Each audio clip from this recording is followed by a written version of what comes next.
Hello प्यारे बच्चों, कैसे हैं आप लोग। आई होप आप लोगों को अब तक का जो क्लास है वो समझ में आया होगा और समझने में कोई प्रॉब्लम नहीं हो रही होगी। क्योंकि साउथ का इतिहास थोड़ा बहुत सारे राजवंशों का मिला जुला इतिहास है और बार बार ऐसी स्थिति आती है कि एक बड़ा राजवंश स्थापित होता है और उसके पतन के बाद फिर से छोटे छोटे राजवंश स्थापित होते हैं। और ये सिचुएशन बार बार आने की वजह से हमें उन छोटे छोटे राजवंशों को बार बार पढ़ना पड़ता है।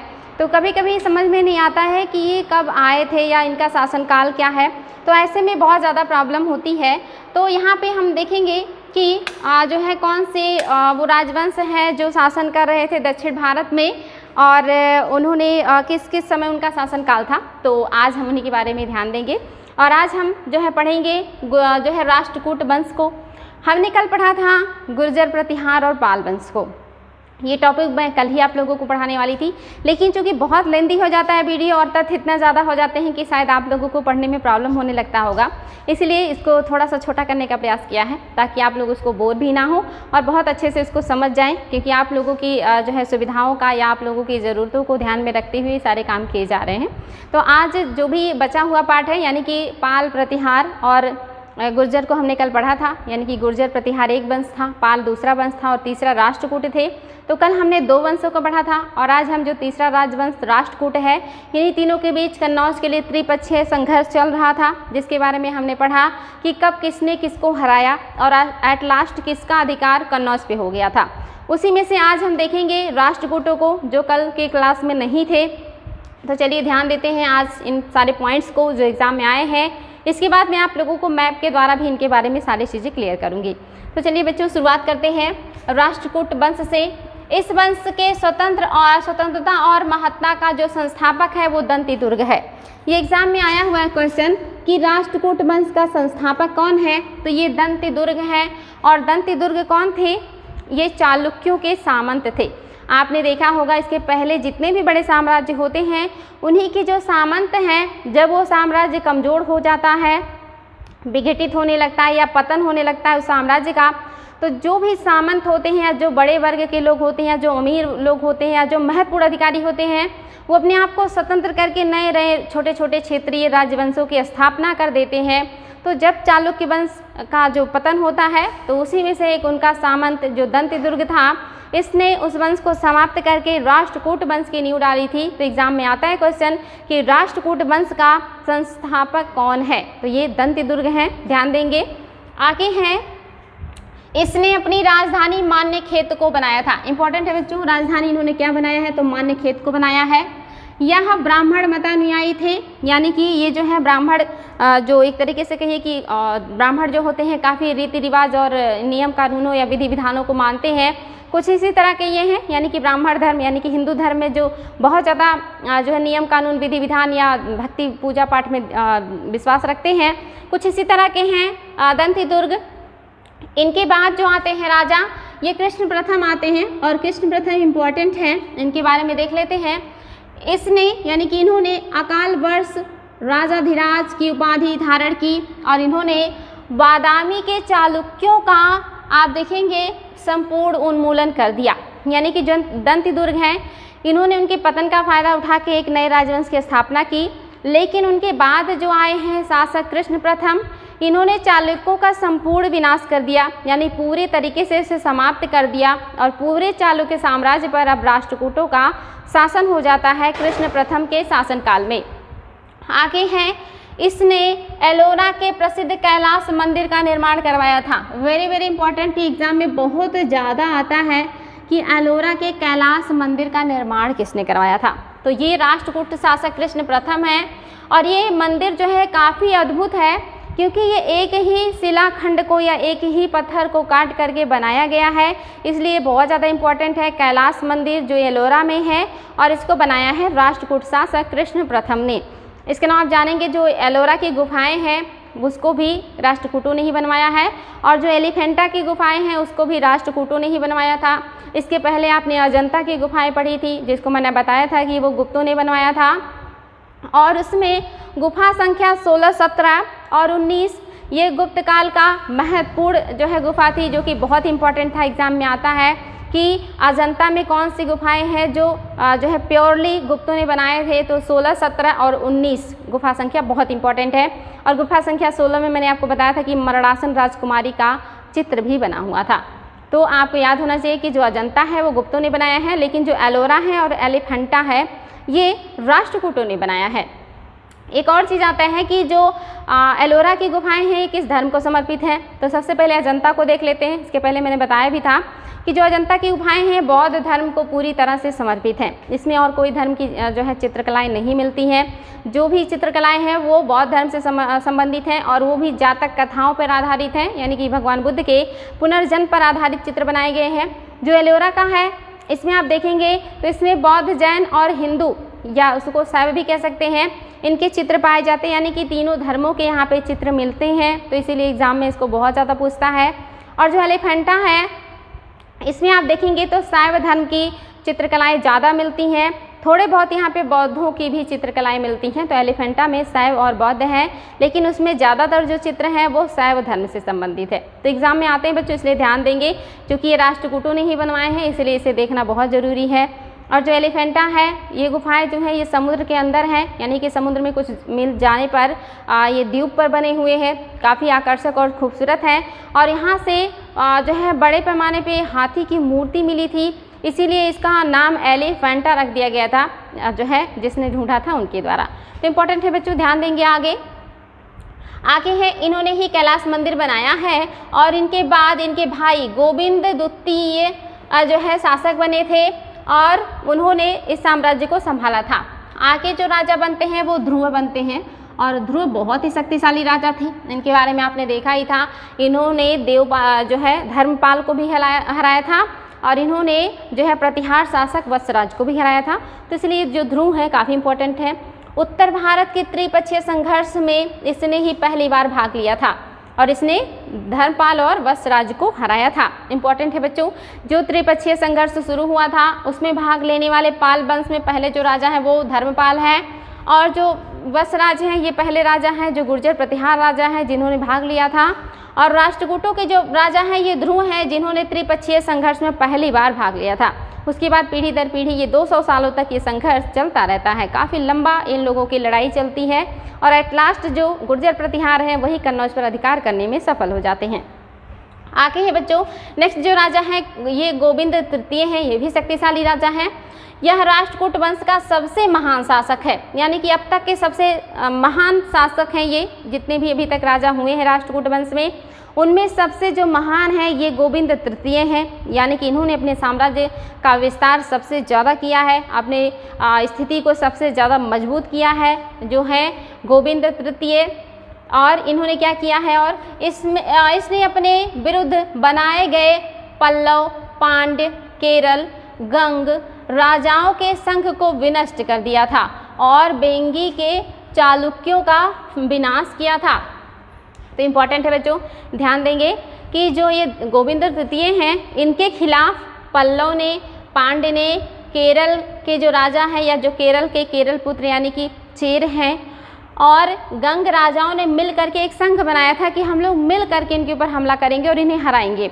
लेकिन यहाँ पे जो जो हैं गोविंद तृतीय इन्होंने इस संघ को ही विनष्ट कर दिया, यानी कि सबको हरा दिया और इन्होंने बेंगी के चालुक्यों के ऊपर भी अधिकार कर लिया था। आप मैप में देख सकते हैं, ये हैं पल्लव, यहाँ पे हैं पांड्य, ये जो नीचे का क्षेत्र पांड है, ये जो है ये केरल का क्षेत्र है। केरल मतलब आप जानते हैं केरल पुत्र इनको कहा जाता है या इन्हीं को चेर कहा जाता है, चेर। तो ये चेरों का राजवंश है। ये आप देखेंगे पांड्यों का राजवंश है। ये आप देखेंगे पांड्यों के बाद ये पल्लवों का राजवंश है। तो इम्पॉर्टेंट है, यानी कि इस पल्लव ने और पांड्य ने और इस केरल पुत्र या चेर ने, इन तीनों ने मिल करके, इसके अलावा आप देखेंगे कि जो बेंगी के चालुक्य हैं इन्होंने खास करके इनका जो क्षेत्र था वो यहाँ पे था, बेंगी के जो चालुक्य हैं इन्होंने, ये चार लोगों ने मिल करके संघ बनाया था जो है चेर या केरल पुत्र, पांड्य, पल्लव और बेंगी के चालुक्य, इन लोगों ने मिल करके संघ बनाया था इन राष्ट्रकूटों के खिलाफ। लेकिन राष्ट्रकूट राजवंश के जो राजा है गोविंद तृतीय, इन्होंने क्या किया, इस जो है त्रिकुट को या जो इन लोगों ने मिल करके बनाया था ये समाप्त कर देते हैं या इसको नष्ट कर देते हैं, यानी कि इन तीनों के द्वारा या इनको मिला करके जो भी बना था उस राजवंश को समाप्त कर देते हैं या उस संघ को समाप्त कर देते हैं और यहाँ के क्षेत्र को भी अधिकार में ले लेते हैं। तो आप देखेंगे जो राष्ट्रकूटों का साम्राज्य है ये आप देख सकते हैं ये रेड कलर में है, तो ये इनका यथार्थ राजवंश था, यहाँ तक इन्होंने अपने साम्राज्य को स्थापित किया था। लेकिन आगे चल के जो गोविंद तृतीय हैं इनके शासनकाल में ये लोग यहाँ तक बढ़ गए थे, हालांकि बाद में फिर से सिमट जाते हैं। लेकिन ये इंपॉर्टेंट है बच्चों, क्योंकि ये संघ है और किसने संघ बनाया था तो इसलिए मैंने आपको मैप में बताया। ये पल्लव हैं, पांड्य हैं, ये केरल पुत्र या चेर हैं और ये बेंगी के चालुक्य हैं, ये राष्ट्रकूट हैं। और इन्होंने वातापी, ये जो चालुक्य हैं ये वातापी के चालुक्य थे, वातापी के चालुक्य, जिनका विनाश करके ही ये जो राष्ट्रकूट हैं ये आए हैं। तो ये बेंगी के चालुक्यों का इन्होंने जो वातापी के चालुक्य हैं इनको इन्होंने नष्ट किया है।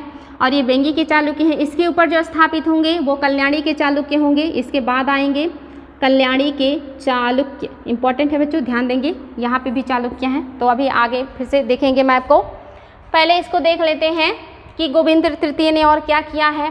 तो इन्होंने क्या किया है, इंपॉर्टेंट है, इन्होंने राष्ट्रकूट वंश के सबसे महान शासक हैं और इन्होंने जो है इन तीनों या चारों जो राजा हैं इन्हीं के गुटों को, यानी कि पल्लव, पांड्य, केरल और गंग, इनके गुटों को समाप्त कर दिया या संघ को विनष्ट कर दिया और बेंगी के चालुक्यों का जो है विनाश करके उसे अपने साम्राज्य में मिला लिया था। आगे जो राजा हैं ये अमोघ वर्ष हैं। अमोघ वर्ष विद्या और कला का महान संरक्षक था, यानी कि इन्हें युद्ध से कम लगाव था, इन्हें ज़्यादातर जो विद्या है या साहित्य है इसमें ज़्यादा रुचि है। और ऐसा मोस्टली हर राजवंश में देखा जाता है कि कोई ना कोई राजा ऐसा आता है जो साम्राज्यवादी विचारधारा का नहीं होता या वो साहित्य और कला का संरक्षक होता है। सातवाहनों में आपने देखा था हाल को, वो भी संरक्षक थे कला के। गुर्जर प्रतिहारों में एक शासक आते हैं भोज, वो भी कला के संरक्षक हैं। आप देख रहे हैं कि राष्ट्रकूटों में अमोघ वर्ष, ये भी कला के संरक्षक हैं। तो हर राजवंश में कोई ना कोई राजा ऐसा आता है जो कला संस्कृति के प्रति जिसका ज़्यादा झुकाव होता है और उसके शासनकाल में कला और संस्कृति का विकास होता है। यानी कि हर राजवंश में हर तरह के राजा होते हैं। किसी को साम्राज्य विस्तार में ज़्यादा आनंद आता है तो कोई बहुत क्रूरतापूर्ण शासन करता है, तो कोई बहुत उदार प्रवृत्ति का होता है, कोई बहुत कमज़ोर प्रवृत्ति का होता है। हर तरह के राजा होते हैं हर राजवंश में। तो आप देखेंगे इस तरह के जो भी राजवंश आए हैं सब में कोई ना कोई राजा ऐसा हुआ है जिसके शासनकाल में साहित्य और कला का काफ़ी विकास हुआ है। तो इम्पॉर्टेंट है बच्चों, ध्यान देंगे, आगे बढ़ेंगे। इनके काल में कला का विकास हुआ और कविराज मार्ग नामक कन्नड़ भाषा में ग्रंथ लिखा है। इसने अमोघ वर्ष ने खुद एक जो है कविराज मार्ग के नाम से एक लिखा है कन्नड़ भाषा में ग्रंथ। तो इम्पॉर्टेंट है कि कविराज मार्ग नामक ग्रंथ किसने लिखा है, तो अमोघ वर्ष ने लिखा है। किस भाषा में लिखा है, तो कन्नड़ भाषा में लिखा है। यह जैन मतानुयायी थे, ये भी इम्पोर्टेंट है कि जो राष्ट्रकूट शासक हैं अमोघ वर्ष ये जैन मतानुयायी हैं और इनके जो गुरु हैं वो जिनसेन हैं। इम्पॉर्टेंट है, ये भी एक जैनी है जिनसेन और इन्होंने जो है इनको अपना शिष्य बनाया था, या ये कहें कि अमोघ वर्ष के जो गुरु हैं वो जिनसेन है। इम्पॉर्टेंट है। इसके अलावा आप देखेंगे अल मसूदी ने इसकी बड़ी प्रशंसा की है। इसकी तुलना बगदाद के खलीफा, वेरी वेरी इंपॉर्टेंट एग्जाम में आया है, बगदाद के खलीफा चीन के राजा कुस्तुनतुनिया के शासक से किया है।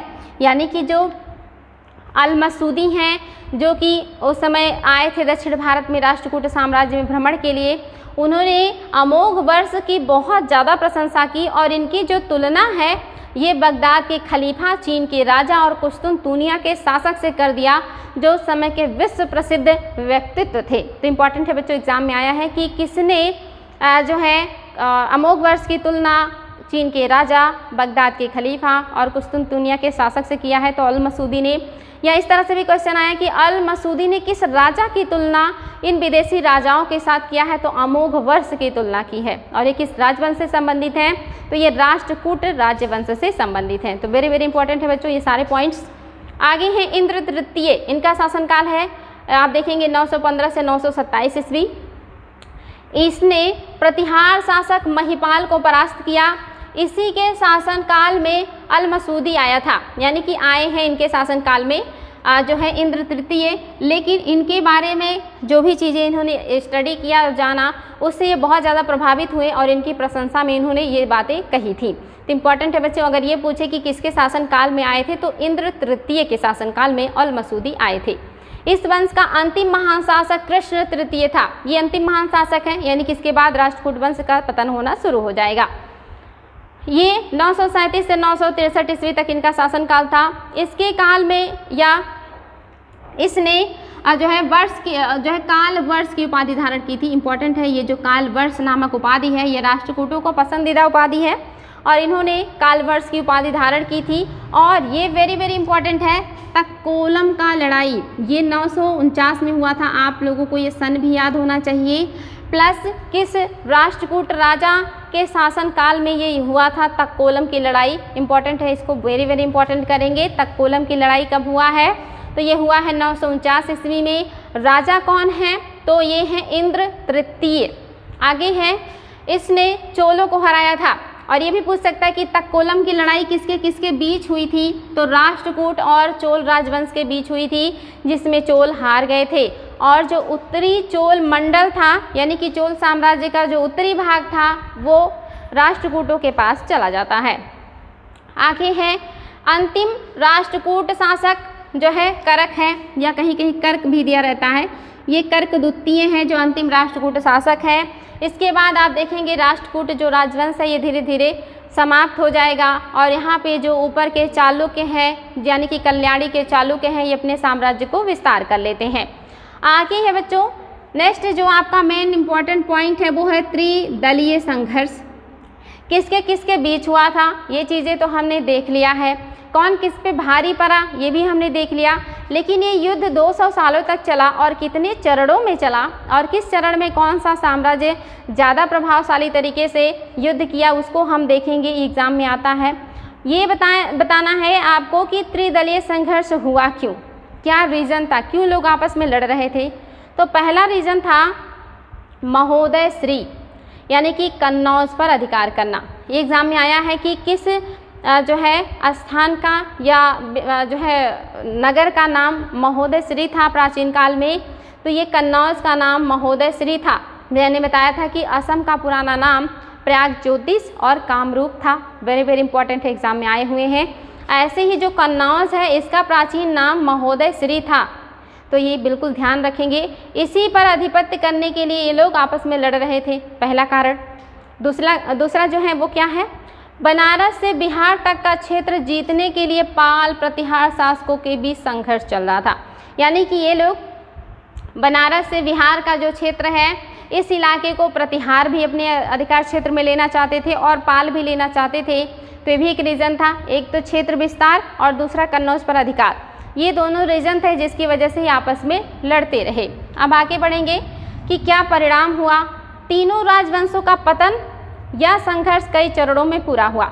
यानी कि इस युद्ध में लड़ते लड़ते तीनों राजवंशों का पतन हो गया। जहां वो अपने राजवंश को महत्वपूर्ण बनाना चाहते थे, मजबूत बनाना चाहते थे, विस्तार करना चाहते थे, वहां इन लोग 200 सालों तक लड़ते रहे और एट लास्ट निष्कर्ष ये निकला कि तीनों लोगों का पतन हो गया, क्योंकि लड़ते लड़ते ये सारे राजवंश कमजोर हो गए और इनका विनाश हो गया। और ये युद्ध कई चरणों में पूरा हुआ, यानी कि एट लास्ट ये कई चरणों में चला। 200 साल एक लंबा पीरियड है और इस बीच ये लोग मतलब जो है कई चरणों में युद्ध किए। तो कितने चरण हैं देख लेते हैं बच्चों।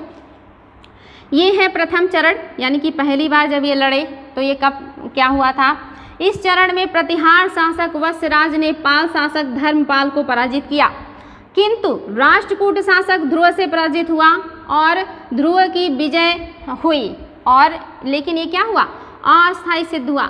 यानी कि ध्रुव ने वत्सराज को हरा दिया और वो जीत गया, उसने कन्नौज पर अधिकार किया, लेकिन ये अस्थायी सिद्ध हुआ, यानी कि अस्थायी उनका अधिकार नहीं रहा, क्योंकि तभी राष्ट्रकूट दरबार में उत्तराधिकार का प्रश्न उपस्थित हो गया, जिसकी वजह से जो ध्रुव थे ये दक्षिण लौट गए। आपको पता है कि जो राष्ट्रकूट राजवंश है ये दक्षिण का राजवंश है, जो कन्नौज है ये उत्तर प्रदेश का क्षेत्र है, काफ़ी ऊपर है। जो ध्रुव हैं इन्होंने वत्सराज को, यानी कि गुर्जर प्रतिहार के राजाओं को उन्होंने हरा दिया था। हराने के बाद कन्नौज पर अधिकार कर लिया, लेकिन ज़्यादा दिनों तक ये अस्थायी रूप से वहाँ पे अधिकार नहीं कर पाए, क्योंकि इनके ही जो है साम्राज्य में या राज दरबार में उत्तराधिकार का प्रश्न जो है खड़ा हो गया। ऐसे में ध्रुव को अपने साम्राज्य को बचाने के लिए दक्षिण वापस लौट जाना पड़ा और ये जो पहला जो है चरण था ये समाप्त हो जाता है। आगे है द्वितीय चरण। इस चरण में पाल और प्रतिहारों के बीच में संघर्ष हुआ। राष्ट्रकूट इससे बाहर रहे। यानी कि जो दूसरा चरण था इसमें गुर्जर, प्रतिहार और पाल आपस में लड़ रहे थे, इसमें राष्ट्रकूट नहीं थे और इस समय कन्नौज पर आयुध वंश का शासन था। यानी कि जो शासन कर रहा था कन्नौज पर वो वंश था आयुध वंश और इसी के लिए गुर्जर, प्रतिहार और पाल लड़ेंगे, लेकिन राष्ट्रकूट यहाँ नहीं आएंगे क्योंकि वो अभी भी अपने उत्तराधिकार के प्रश्न में उलझे हुए हैं। आगे हैं बच्चों आयुध शासक के दो भाई चक्रायुध और इंद्रायुध गद्दी के लिए संघर्ष कर रहे थे। धर्मपाल ने चक्रायुध का साथ दिया और कन्नौज पर अपना नियंत्रण स्थापित कर लिया।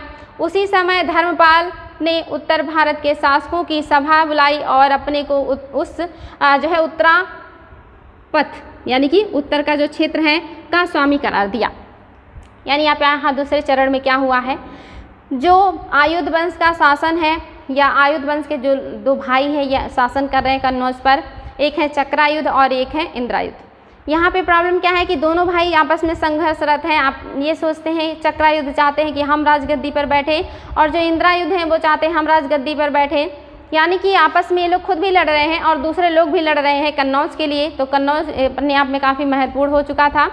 यहाँ पे क्या होता है कि जो इंद्रायुध थे ये वत्सराज के सहयोग से राजगद्दी पर बैठे थे, लेकिन धर्मपाल कन्नौज पर आक्रमण करके इंद्रायुध को हटा करके चक्रायुध को अपना प्रतिनिधि नियुक्त करके गद्दी पर बैठा देते हैं और यहाँ पे जो है अधिकार हो जाता है।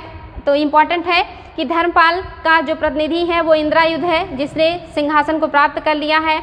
इसी की खुशी में या इसी जीत के उपलक्ष्य में जो धर्मपाल है इन्होंने उत्तरापथ स्वामी अपने आप को करार दिया है, लोगों को इनवाइट किया है, न्योता दिया है और एक पार्टी रखी और उस पार्टी में अपने आप को घोषित किया कि मैं उत्तरापथ का स्वामी बन गया हूँ, क्योंकि उनके पास अब कन्नौज आ गया है। इसके बाद ये चरण समाप्त हो जाता है, तृतीय चरण आ जाता है। इसमें प्रतिहार शासक नागभट्ट द्वितीय और कन्नौज से चक्रायुध को खदेड़ने, यानी कि ये द्वितीय हैं, नागभट्ट द्वितीय है जो प्रतिहार शासक है और कन्नौज से चक्रायुध को खदेड़ने में सफल रहा और धर्मपाल को पराजित किया, किंतु उसकी विजय अस्थायी सिद्ध नहीं हो सकी क्योंकि तभी राष्ट्रकूट शासक गोविंद तृतीय ने उत्तर भारत का अभियान किया और नागभट्ट द्वितीय को पराजित किया। यानी कि जब तीसरा चरण आता है आपने देखा कि दूसरे चरण में चक्रायुध को शासक बना करके धर्मपाल ने अपने आप को उत्तरापथ स्वामी घोषित कर दिया है, यानी कि उनका अधिकार हो गया कन्नौज पे। फिर कुछ टाइम के बाद ये कई साल ऐसे चलता रहा। कुछ सालों बाद जब जो राजा है नागभट्ट द्वितीय बनते हैं गुर्जर प्रतिहार के शासक, तो ये एक शक्तिशाली शासक थे और इन्होंने कन्नौज पर आक्रमण किया और कन्नौज से चक्रायुध को भगा दिया, जिसको जो है धर्मपाल ने अपने प्रतिनिधि के रूप में स्थापित किया था। वहाँ से चक्रायुध चले जाते हैं और वहाँ पे अधिकार हो जाता है नागभट्ट द्वितीय का। और जो नागभट्ट हैं इन्होंने जब अधिकार कर लिया, लेकिन ये अधिकार करने के बाद ज़्यादा दिनों तक खुशी नहीं मना पाए या उसको अस्थायी नहीं कर पाए, क्योंकि जो राष्ट्रकूट शासक हैं गोविंद ये आ जाते हैं युद्ध करने के लिए और इस युद्ध में नागभट्ट जो है वो हार जाते हैं और फिर से उनका जो अधिकार है वो कन्नौज से हट जाता है। तो इम्पोर्टेंट है बच्चों, तृतीय चरण में क्या हुआ है कि इसमें प्रतिहार शासक नागभट्ट द्वितीय ने कन्नौज से चक्रायुध को खदेड़ने में सफलता प्राप्त की और धर्मपाल को पराजित भी किया, किंतु उसकी यह विजय अस्थायी सिद्ध नहीं हुई क्योंकि तभी राष्ट्रकूट शासक गोविंद तृतीय ने उत्तर भारत का अभियान किया और नागभट्ट द्वितीय को पराजित कर दिया। तो यहाँ पे इस बार जो राष्ट्रकूट हैं वो भारी पड़ गए हैं क्योंकि प्रतिहारों ने तो पालों को हरा दिया है, लेकिन अब प्रतिहार खुद राष्ट्रकूटों से हार गए हैं। तो ये तृतीय युद्ध जो है चरण का युद्ध समाप्त हुआ। अब चतुर्थ चरण में देखते हैं, ये गोविंद तृतीय ने उत्तर भारत में अपना दबाव बनाए रखा, यानी कि अधिकार करके इन्होंने अपना जो है दबदबा स्थापित कर रखा था उत्तर भारत में, और उसने मालवा के क्षेत्र को भी प्रतिहारों से छीन लिया और उपेंद्र नामक व्यक्ति को नियुक्त कर दिया। यानी कि चतुर्थ चरण में भी राष्ट्रकूट ही भारी पड़ रहे हैं, तृतीय चरण में भी वही हैं और चतुर्थ में भी वही हैं और यहाँ पे इन्होंने मालवा पर भी अपना अधिकार कर लिया है। इसके बाद पांचवा चरण आता है। इस चरण में राष्ट्रकूट अलग रहे, यानी कि यहाँ पे अब राष्ट्रकूट युद्ध नहीं कर रहे हैं क्योंकि ये उत्तराधिकार के जो है मैटर में उलझे हुए हैं। अभी इस समय क्या होगा, जो गोविंद तृतीय हैं ये दक्षिण लौट गए हैं और इसके बाद प्रतिहार शासक देखेंगे आप, ये हैं प्रतिहार शासक रामभद्र, ये रामभद्र हैं और इसके अलावा ये कमज़ोर शासक है या कमज़ोर व्यक्तित्व है। और दूसरी तरफ जो है वो पाल वंश के शासक धर्मपाल हैं और देवपाल हैं। ये एक शक्तिशाली और महान शासक है, जिसकी वजह से अभी यहाँ क्या होगा, पालों का वर्चस्व स्थापित हो जाएगा। रीज़न क्या है, 5वें चरण में जो इसके पहले तीसरे और चौथे चरण में आपने देखा कि राष्ट्रकूट राजवंश के शासक गोविंद तृतीय भारी पड़े और उन्होंने वहाँ के क्षेत्र पर अधिकार कर रखा। लेकिन जैसे ही 5वां चरण आता है, इस टाइम तक गोविंद तृतीय के राज दरबार में फिर से उत्तराधिकार का प्रश्न खड़ा हो गया। तो गोविंद तृतीय को अपना साम्राज्य बचाने के लिए कन्नौज से वापस लौट जाना पड़ा। राष्ट्रकूट राजवंश यानी कि ये वहाँ चले गए वापस मान्यखेत। अब यहाँ पे प्रॉब्लम क्या होता है कि उस समय जब वो वापस लौट गए तो गुर्जर प्रतिहारों में एक कमज़ोर राजा है जिनका नाम जो है रामभद्र है। रामभद्र बहुत कमज़ोर शासक हैं, ये सत्ता को संभाल नहीं पाते हैं या कहिए कि कन्नौज पर अधिकार नहीं कर पाते। दूसरी तरफ जो पाल राजा हैं धर्मपाल और देवपाल, ये काफ़ी शक्तिशाली राजा हैं। इन्होंने कन्नौज पर आक्रमण करके कन्नौज पर अधिकार कर लिया है। तो अभी क्या हो गया, 5वें चरण में जो पाल हैं इनका जो है प्रभुत्व फिर से स्थापित हो गया है कन्नौज पर, और जो राष्ट्रकूट हैं वो अपने साम्राज्य में उलझ गए हैं। जो प्रतिहार हैं इनके यहाँ काफ़ी कमज़ोर शासक हैं। तो 5वां चरण भी समाप्त हो गया। 6ठे चरण में क्या होता है, इस चरण में भी राष्ट्रकूट अलग ही रहे, यानी कि इसमें भी राष्ट्रकूट अपने ही साम्राज्य में उलझे हुए हैं। अमोघ वर्ष यद्यपि शासक बन चुका था, किंतु उससे जो है उसके विरुद्ध चुनौतियां अभी भी जो है विद्यमान थी। इस चरण में प्रतिहारों की वर्चस्व स्थापित हुआ, यानी कि अमोघ वर्ष राजा बने हैं राष्ट्रकूटों के, जो 6ठा चरण है इसमें, लेकिन उनके सामने बहुत सारी चुनौतियां हैं। और दूसरे आपने देखा कि वो कला और साहित्य के संरक्षक हैं, यानी कि युद्ध प्रेमी कहीं ना कहीं नहीं है। और दूसरी तरफ उनके सामने बहुत ज़्यादा प्रॉब्लम्स हैं, इसलिए वो उत्तर के क्षेत्रों में आक्रमण करने के लिए नहीं आते हैं। अब ऐसे में प्रतिहार और पाल लड़ेंगे, और जिसमें आप देखेंगे कि जो प्रतिहार हैं इन्हीं का वर्चस्व स्थापित हो जाएगा, क्योंकि प्रतिहार वंश के मिहिर भोज और महेंद्रपाल जैसे शासकों की सेवा प्राप्त हो रही है। और दूसरी तरफ जो पाल वंश है इसमें विग्रह पाल है एवं नारायण पाल है जो कि कमज़ोर शासक हैं। आपने देखा 5वें चरण में जो प्रतिहार शासक हैं इनके पास कमज़ोर शासक हैं, पालों के पास अच्छे शासक हैं, यानी कि देवपाल और धर्मपाल हैं, इसलिए वो जीत गए या उन्होंने प्रभुत्व स्थापित कर लिया। लेकिन 6ठे चरण में आपने देखा कि जो राष्ट्रकूट शासक है अमोघ वर्ष वो नहीं आ रहे हैं युद्ध करने। जो पाल वंश के शासक हैं वो काफ़ी कमज़ोर शासक हैं, जो कि आप देख रहे हैं कि विग्रह पाल हैं और नारायण पाल हैं, ये कमज़ोर शासक हैं। लेकिन प्रतिहारों के पास उस समय बहुत ही शक्तिशाली जो है राजा है मिहिर भोज और महेंद्रपाल, और इन लोगों ने क्या किया है, कन्नौज पर अधिकार कर लिया। और एट लास्ट यहाँ पे आकर के त्रिपक्षीय संघर्ष समाप्त हो जाता है। और 200 वर्षों के लंबे संघर्ष के बाद जो लास्ट में अधिकार कर पाते हैं वो गुर्जर प्रतिहार हैं, जिन्होंने कन्नौज के क्षेत्र पर अधिकार कर लिया है। तो इसी को हम बाय मैप देख लेते हैं बच्चों कि कहाँ है इनका साम्राज्य और ये किस लिए लड़ रहे हैं। तो यहाँ पे हम जो है इसको डिस्कस करेंगे।